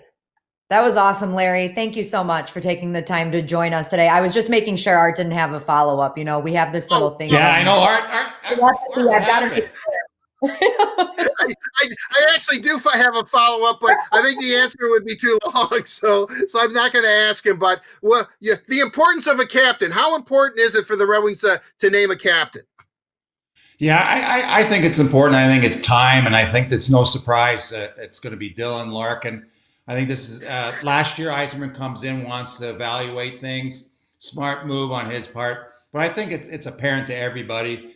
Dylan Larkin, he should be wearing the C on this team, and that day is going to come, and hopefully before this season. Unfortunately, it would have been fantastic to have the building, Little Caesars Arena, full of people when the announcement's made, or the first time he steps out on the ice as captain. That would have been fantastic. We're not going to have that luxury, but this is a guy that plays with a lot of heart, has a lot of skill. He's a guy that's not happy with the way things are now in terms of wins and losses. He's a guy that's very competitive. So he's going to do a great job as captain. And Art, I think it's time has come to make it official. Put that C, sew it on, get it on there, and it's time. Let's go, captain. It feels like at this point you'd just be delaying the obvious, Larry. That's how I feel about it. I really hope that it happens before this season. But thank you so much for taking the time to join us, Larry. It's always great to catch up with you. And next time you join us, hopefully the Red Wings will be on the ice. Danielle, I sure hope so. It's a long time coming, man. It feels like forever since we've seen the winged wheel out on the ice, and I'm ready. I'm ready for this season. We're all ready, Larry. Again, thank you so much. And a big thank you to Labatt Blue Light for presenting Downtown Hockey Town. Labatt Blue Light, refreshing Canadian Pilsner. Visit your local retailer when safe to pick up some Labatt Blue Light. Now that Art has some new information about training camp and everything that's going on with the Red Wings, you guys won't want to miss his conversation with Ken Daniels for the headliner later in the show. But right now, we're going to get back into some Tigers baseball. It's time for Brush Street Beat, presented by our friends at McLaren Healthcare. And today's guest is Tigers pitcher Daniel Norris, joining us all the way from California today. Daniel, how are you? Thank you so much for taking the time out of your day to join us. Yeah, totally. I'm doing good, and I appreciate y'all having me on. Everything's good over here. Hope y'all are doing fine too. So I hear you're quite the surfer now, Daniel. You've been spending your off season in California. How long have you been surfing? And you've got to tell me, and be honest, are you getting pretty good at it? Yeah, I've been. I mean, I it's tough to say how good you are because there's a lot of really good surfers out here. But I've been surfing for about 10 years now. Pretty much every off season, ever since I got into pro ball, and yeah, I think I'm good enough to hold my own. But like I said, there's a lot of really good surfers out here, which is fun to watch too. Daniel, when I think of Detroit Tigers, as far as guys that I would consider a Renaissance man, I consider you to be a true Renaissance man. I mean, you do everything, and I'm really curious. I know you had the Instagram show, the Drip. And then last week, the Tigers debuted a video of giving Christmas gifts. It was for a ticket offer. It was a promotion for a ticket offer that is no longer around. So watch the video. The offer doesn't stand. But you received an oven mitt from Tyler Alexander. And I have to say, and I'm just not saying this just to say it, I think acting is definitely in your future. What a performance. It was incredible. The look on your face when you received the oven mitt was, I mean, it brought tears to my eyes. I swear, it really did. It was tremendous. No, it was. Whenever they published that, I rewatched it, and I was pretty disappointed with myself. I thought I could have done a better job, but I appreciate it. You're hyping me up pretty good. That was fun. I thought Buck did a really good job, and Tyler did a really good job. That turned out really well. Our media people they're dialed, so that was cool. Do you use oven mitts a lot, or? I mean, I guess, yeah. I don't really. I usually everything I cook's usually on the stovetop. I'm not good at preheating and all that stuff. I can make eggs and coffee, and that's about it. But all right, so he's a man of many talents. We've got surfing, acting, cooking, and of course, baseball, Daniel. We are going to ask you some baseball questions today. The Tigers brought in a slew of new coaches, actually, starting with manager AJ Hinch. And of course, for you, one position coach that's going to be very important is the pitching coach, and Chris Fetter. Have you had conversations with these two guys yet? And are you excited to play for them? Yeah, I talked to both of them, I'd say close to a month ago.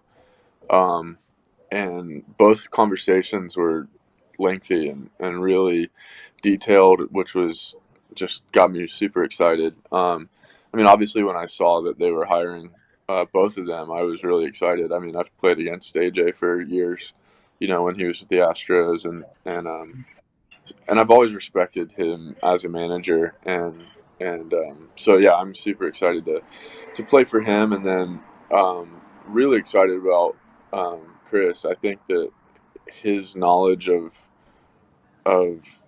developing and and especially with the young pitchers that we do have, I think he's going to be really great for them, but also for myself. Like I still got a lot of learning to do, and I'm really excited to work with him. And he's mapped out a lot of things for us to work on, and other guys on that. It's just going to be really, really fun and exciting when we all get together in spring and just kind of, get to the drawing board and figure some things out. I think it's going to be really special. And just speaking with some of my teammates, I think we're all on the same page, just very excited about all these new coaches that we've brought in.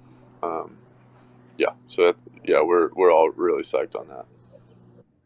Daniel, last season you were 3-1. Your ERA was 3.25. You had 28 Ks and 27 2/3 innings pitched, but it was a little bit different role for you. You were coming out of the bullpen. I want you to be a starter. I think you want to be a starter. How do you see starting, or are you starting to adapt to your role in the bullpen where, let's be honest, you were extremely effective?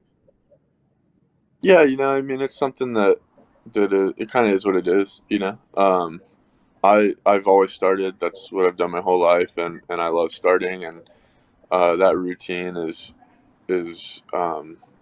more predictable, obviously, just because of the rotation and whatnot. But I don't know. Like, obviously, I want to start, but being in the bullpen was kind of exciting for me last year, just because it did teach me a lot about who I am as a pitcher and a lot about my stuff and what I can rely on. And I think about a few times when I would come in with guys on base.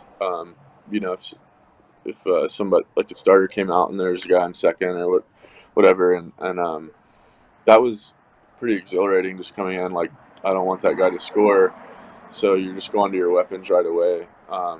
Obviously, as a starter, you do the same, but it was a little bit different. So I think, if I do get the chance to start again, I'm going to be better for it, just because of what I learned last year.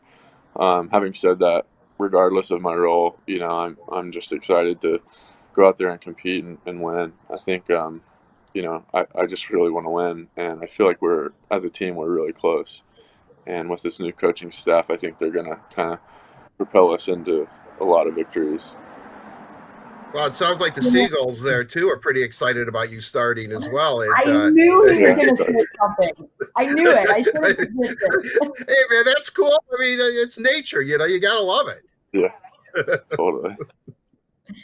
Daniel, this is one of the first off seasons in a while where you've been completely healthy and can focus on preparation for next season. How good does that feel, and how are you preparing for spring training, which really is just around the corner?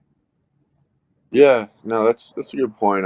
I'm definitely not taking it for granted. Going into an off season, not rehabbing something, and being able to really focus on certain things and getting stronger. And the place that I train out here, Peak Performance Project, I've been out here for the last 4 years now, 4 off seasons.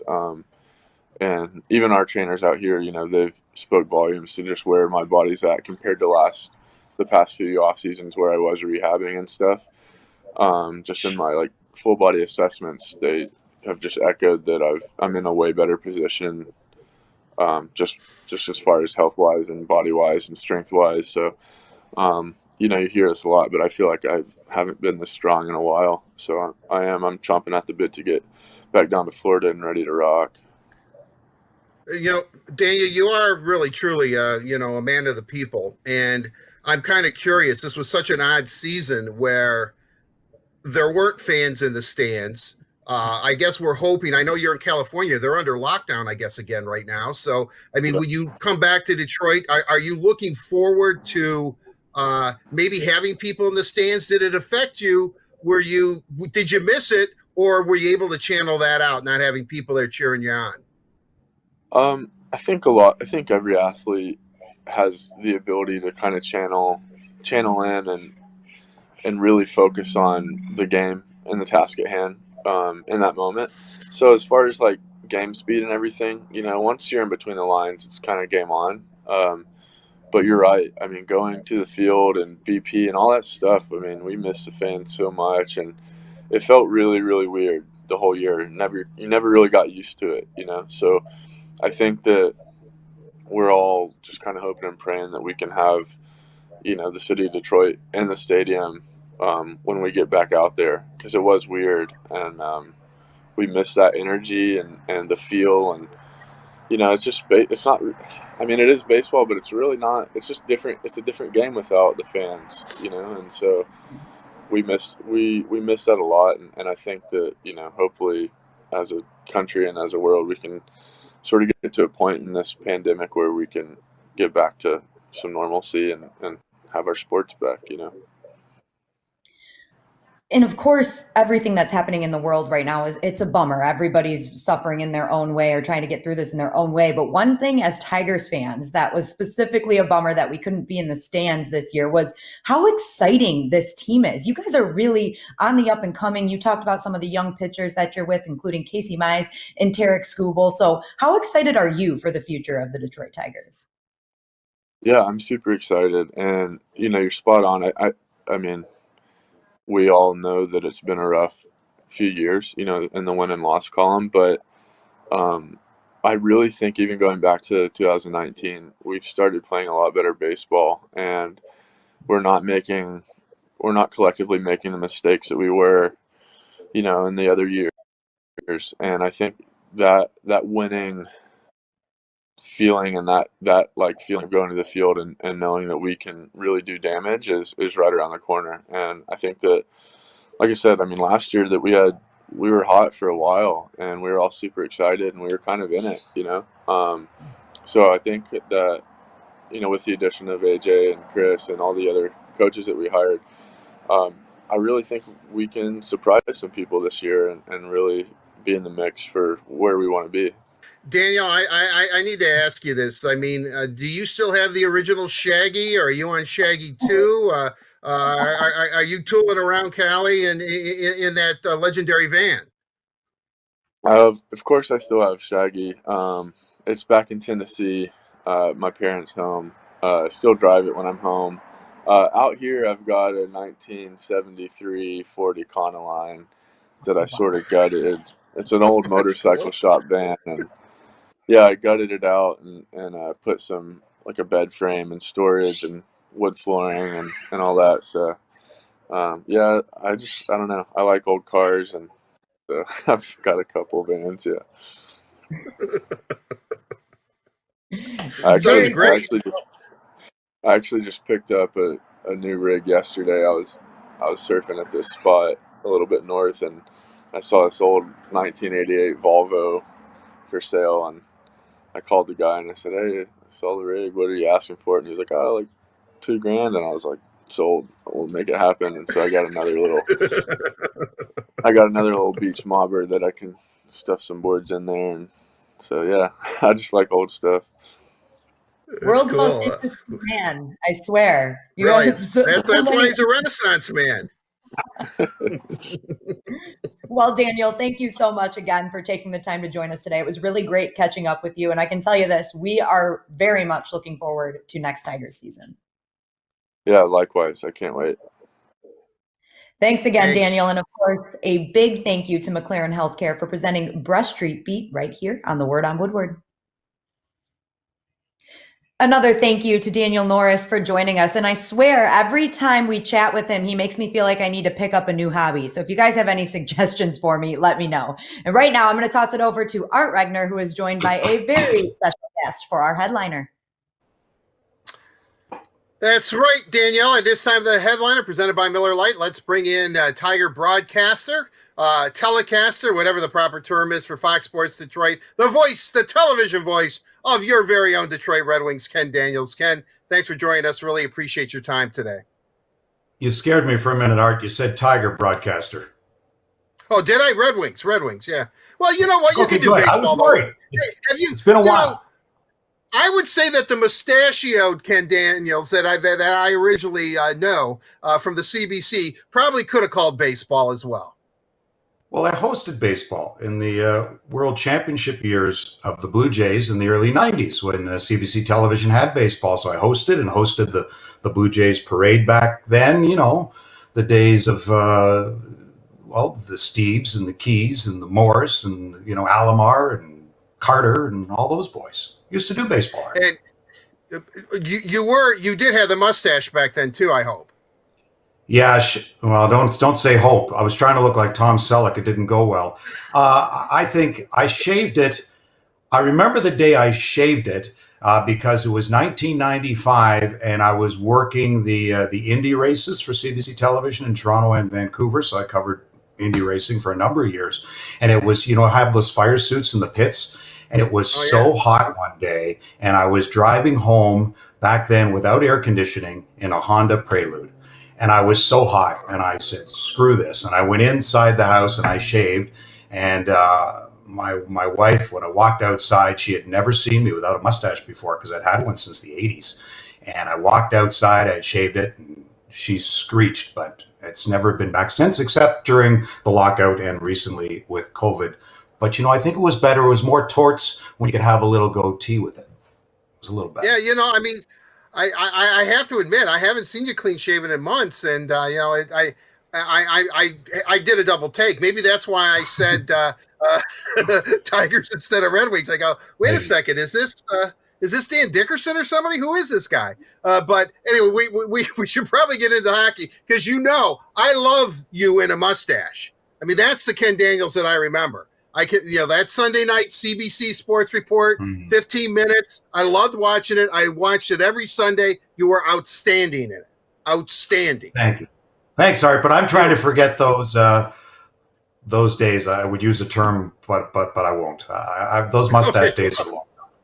Well, I was going to say, I've always said this. I've always told you this. I've known you longer than you've known me simply from watching you on the CBC. So great work. Well, we had some breaking news here, Ken. It does appear if everything goes according to plan or what we've heard about is that the Red Wings are going to get 3 extra days of training camp. I know they wanted 2 weeks in the beginning. Then it was honed down to maybe a week and then 5 days. Well, the league's given Detroit 3 extra days, supposedly. That's what's being reported by Darren Dreger, and that it's going to start training camp for the Red Wings on December 31st.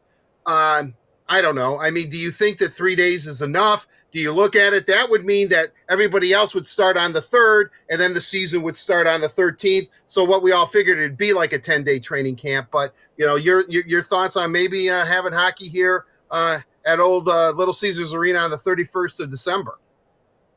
Well, first of all, I can't wait. I don't know who's going to be able to get in to actually watch them practice. And I know they're skating and the guys are in great shape. And yes, they've been off a long time since March for sure. But those teams who are also out even into the play-in rounds for the playoffs have been off for some time too. And they've all been skating. So I don't think whether it's 3 days or 5 days is going to make a difference. All I know is when they finally get around to playing, and we hope it's the 13th, and that's still to be decided, Board of Governors with a vote probably late next week, and there's still so much to be decided in terms of protocol and so many other things, and what's the roster size going to be, et cetera, that we can get into. All I know is when they start playing, and if you're a gambler, and there's going to be gambling in the National Hockey League down the road, that's going to be a big part of raising revenue for the league. I'm taking the over in all the games because without preseason games, I can't wait. And it's going to be so much fun to see all the scoring that's going to take place. I think the goalies will be ready, but there's going to be some strange things happening in the first few weeks of the season. Well, what's pretty funny, I'm thinking in my mind, they had Thomas Greiss, a real upgrade in goal, and then Bernier, if he can duplicate, from December 2019 on, his numbers were right up there with the tops in the league as far as goaltending. But you're right. I mean, if this is all run and gun hockey, as the Oilers days in their heyday, people are going to say, well, the goaltender, that's supposed to be good. What the heck's going on? But you're absolutely right. This is going to be. And I kind of like it too. It's going to be kind of a free-for-all the first couple of weeks, I would imagine. Oh, for sure it will be. I It's going to be interesting to see whether it's an extra 3 days or 4 days for the teams that didn't make the playoffs. I don't really know if that matters that much in the end. The guys are going to be raring to go. The veteran guys only play so many preseason games anyway, so I don't think they're going to miss it. And I can't remember if, in fact, the 94-95 season, when we started in January, missed the early part, and it was a 48-game season, I don't know if there were preseason games then either. So maybe, to my point, maybe later on in training camp, you get more intense in scrimmages and what you're doing and get some hitting involved. But I don't know whether they're going to be no hitters early on in the regular season. Somebody's going to hit. They're going to get riled up. I think the first week or so might be a feeling out process. And we saw that in the round robin into the playoffs, right? There wasn't a lot to play for. I'll tell you what, if it's a 56-game season, there's going to be a lot to play for when you're only playing teams within your own division. We might get sick of those teams after a while, but when we used to talk about 3-point games and maybe we didn't like 3-point games and being distributed, every game, every team is playing, all within the division, become 4-point games. They're all going to be huge games. And after you've played that team for the 6th and 7th time, there's going to be some real good rivalries built up. So I'm really looking forward to this. I think it's for a one-off. I think it's going to be exciting. I think it's going to be great. Well, I think, on the heels of what was really a successful Stanley Cup tournament, I couldn't agree more with you. The divisions supposedly are out. I know that Pierre LeBrun, this is what he says.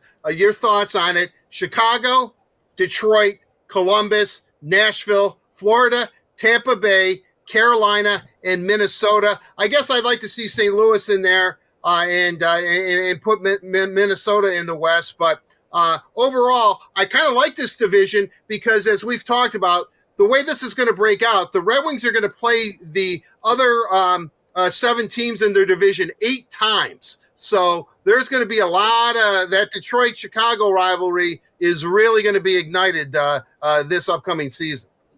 Well, when you look at Columbus there, and you're going up against Jones and Werenski more, and then you're going up against Taves and Kane, and you're going, for me, if you've got the Red Wings team, which is in its growing stages, obviously, in the midst of this rebuild, but you get Larkin going up against Taves and Kane more, and up against tougher D, and in Nashville's defense more.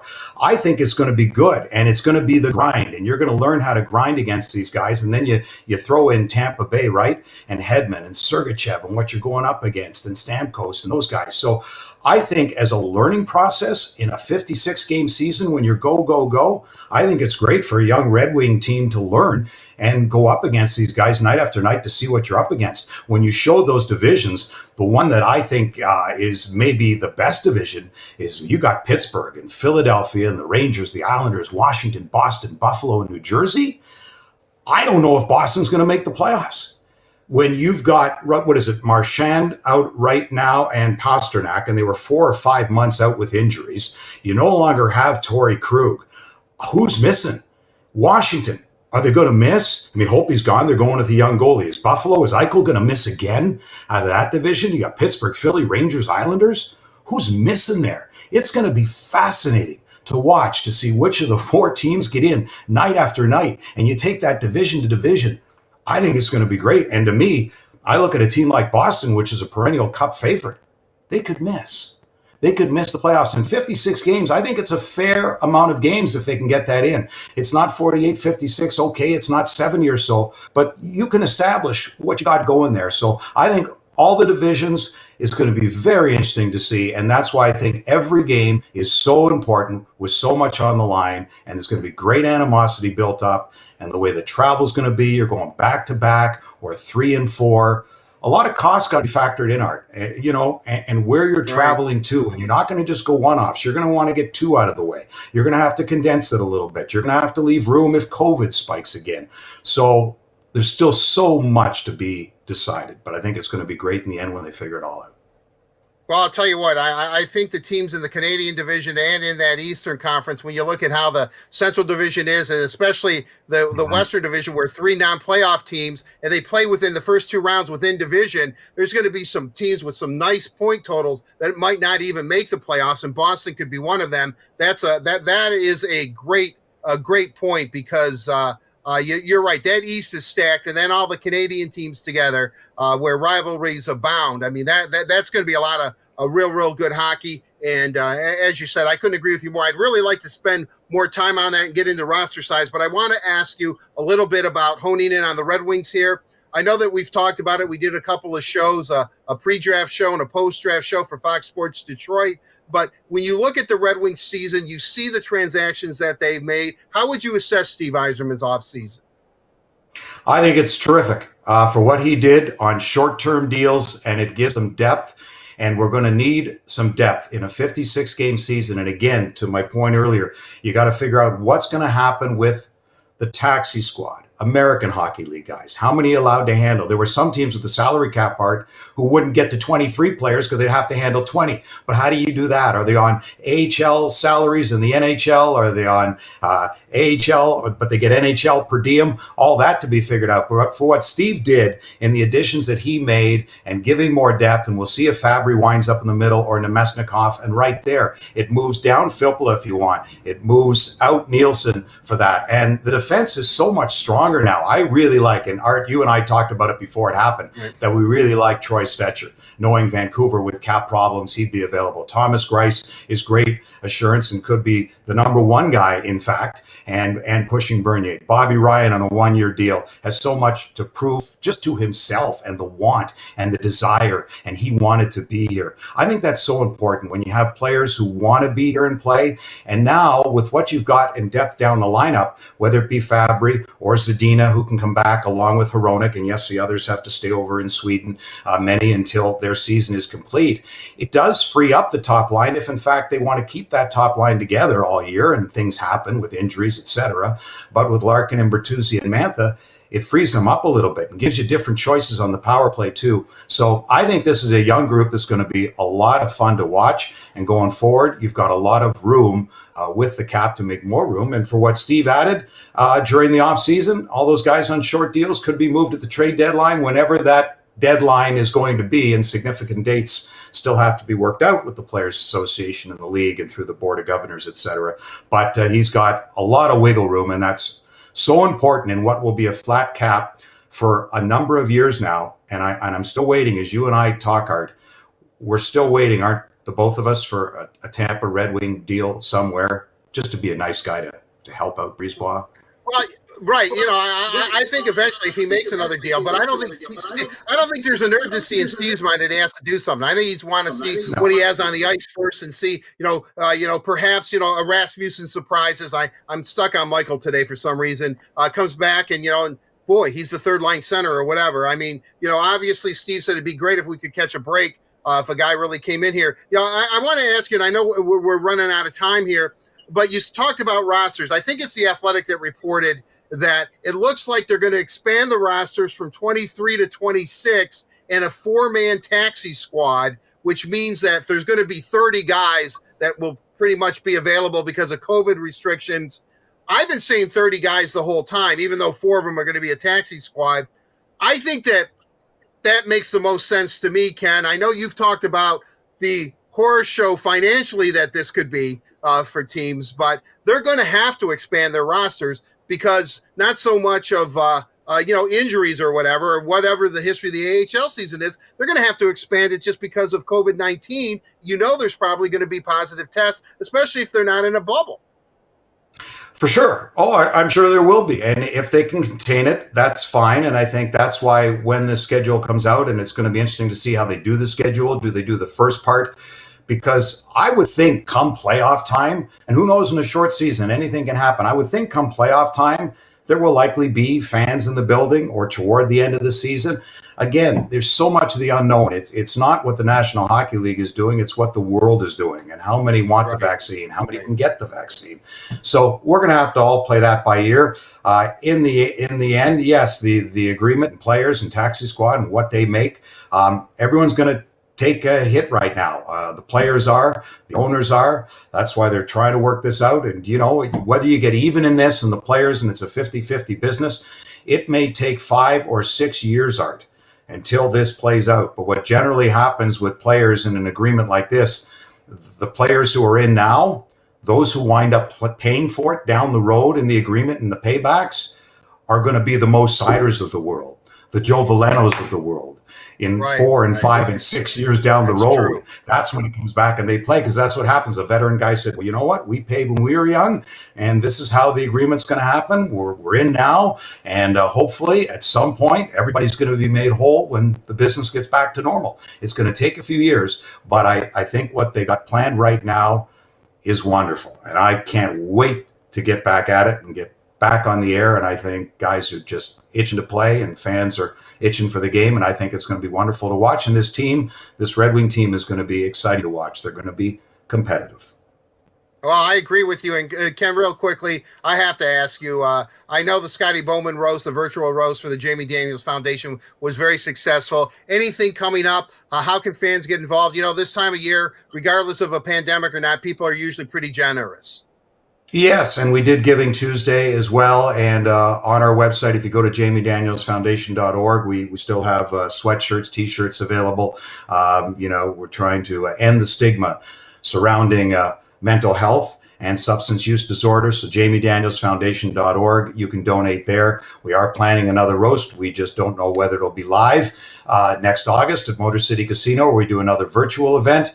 And we're still trying to nail down, although we got some time, whom in fact we are roasting. But for Mickey and Scotty, and 2 wonderful events, of which in total we raised well over $500,000 from those 2 events. Wow. So we're very proud of that. We got a long way to go. We're on the right path to building long-term safe recovery housing in Jamie's memory. So we're getting that done and helping out collegiate programs and recovery programs and peer recovering coaches. So anything people can do to donate, even if it's $5, it all helps.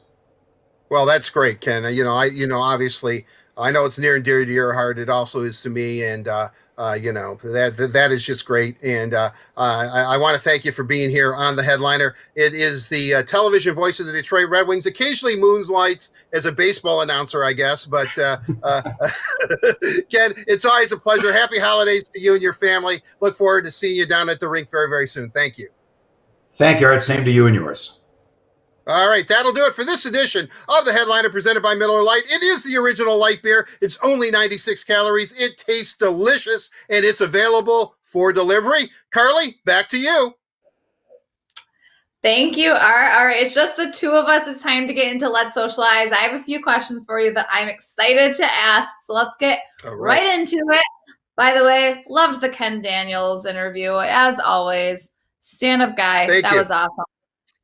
All right, so first question we have for you, Art. This is something that when you and Daniela interviewed Daniel Norris came about from that. What do you think is Daniel Norris's coolest talent? All right, so we have acting, we have baseball, we have photography, we have surfing. Am I missing anything? Well, let's say pitching, number 1. He's left-handed. He's coming on. I think we all hope it's pitching, and I think Daniel Norris hopes that it's pitching. As great as an actor as he is, I really think it has to be being the ability to grow a beard. I don't know if he's up to Jason Beck level, who grows a full beard in about 6 hours, but I would say that beard growing. I mean, look at Norris's beard was pretty freaking impressive. When you look at that thing that we just had, I mean, he was definitely looked like, he's from Tennessee, kind of looked like, he could have been one of the Clampetts or something, I would say that, but Daniel Norris, and why I called him a Renaissance man, in all seriousness, he is the type of individual that if he sticks his mind to something and he wants to do it, he does it. And and he gets good at it, and I love this question. He wants to start, and it was really insightful when he said I had really long talks with AJ Hinch and Chris Fetter. So he said I want to start, but he kind of liked the bullpen. So you can see that. I don't know what AJ Hinch and Chris Fetter told him, but the seeds were kind of set where he knows what his role is going to be, and he's cool with it. Because that's who he is. I mean, I like Daniel Norris. Daniel Norris. I want to hang out in Shaggy with the guy. In his van Shaggy that I guess is at his parents' house in Tennessee. I mean, he would just be a cool dude just because of the his personality. So I would say that really, I think pitching's probably his best talent, but I think he is a man. That's why he's a Renaissance man. He is a man of many tastes and talents. He definitely an eclectic personality, and I don't know what's going to happen at the trade deadline because he's going to, a left-handed pitcher, like 27 years old. I mean, starting to come in his prime. They always say left-handers come a little later, but I would say that Daniel Norris. He's one of those guys that it's so cool to have a guy like Daniel Norris wearing that Old English D. Aw, that's very sweet. I hope he's listening. Maybe we can get you guys to hang out together soon. I mean, he's surfing right now. He's catching waves in California. Look, didn't you think during that? I mean, we kept hearing seagulls in the background. I am sure he's kind of like Dr. Doolittle or something. He probably talks to the animals as well. That's a hidden talent that we don't even know. I think whenever Daniel Norris walks, he's surrounded by dogs and cats, and birds are flying overhead, and he's probably carrying on conversations with those guys too. Maybe we'll have to ask him next time he's on the show. All right, second question out of 3. We have a good one with the news we just found out. Do you think the projected start dates are unfair to the Detroit Red Wings? So I'm assuming they're talking about the Red Wings December 31st start date compared to everyone else a few days later. Yeah, I don't know. I mean, I guess in the beginning when there was a greater unknown, or these teams that all qualify for the playoffs had been on the ice. But as each day gets further and further, everybody's kind of been off the ice, and I guess I look at it this way. Originally, they wanted 2 weeks. Then they said a week. Right. Then they said 5 days, and they end up getting 3. We just heard from Ken Daniels say that, hey, maybe 3 days. I mean, the Red Wings have been working out. We know that. It's been documented. Right. It's been written about. I know from talking to Giovanni Smith for his blog, Powering Forward, which he does on our website.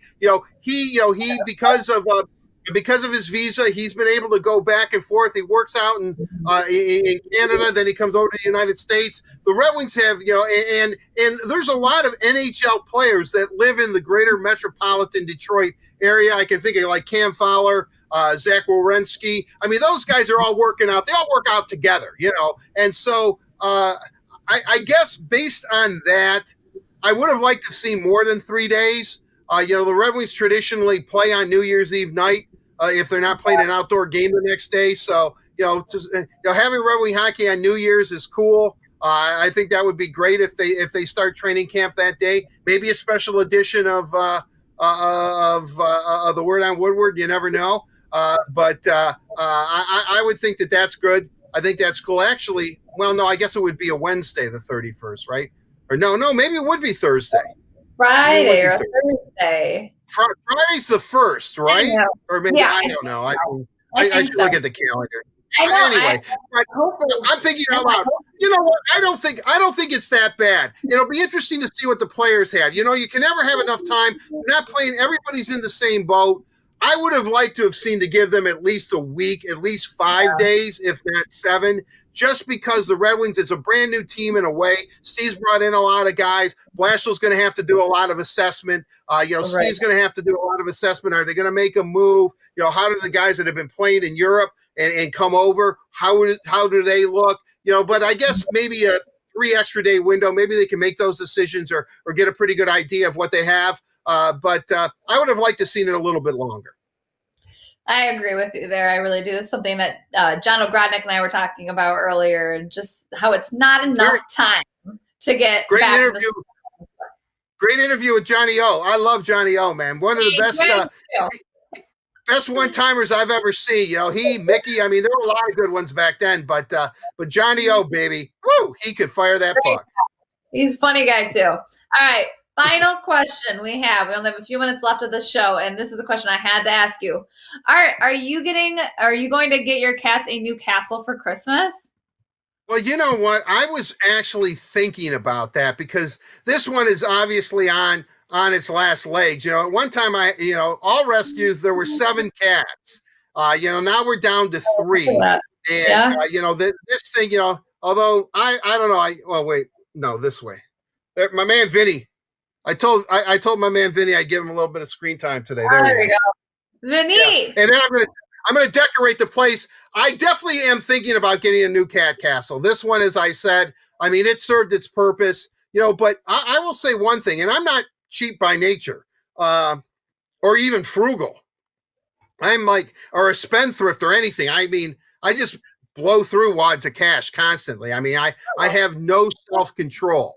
If I start, oh yeah, I mean, you should see, I mean, I've got collections of things I look at now, why in the hell did I buy 18 of them? Or if I like an artist, I was known, if I liked an artist, somebody I just heard, and they had 5 albums out, instead of buying the album or the CD or whatever that I heard of the song I like, I buy all 5 albums at once.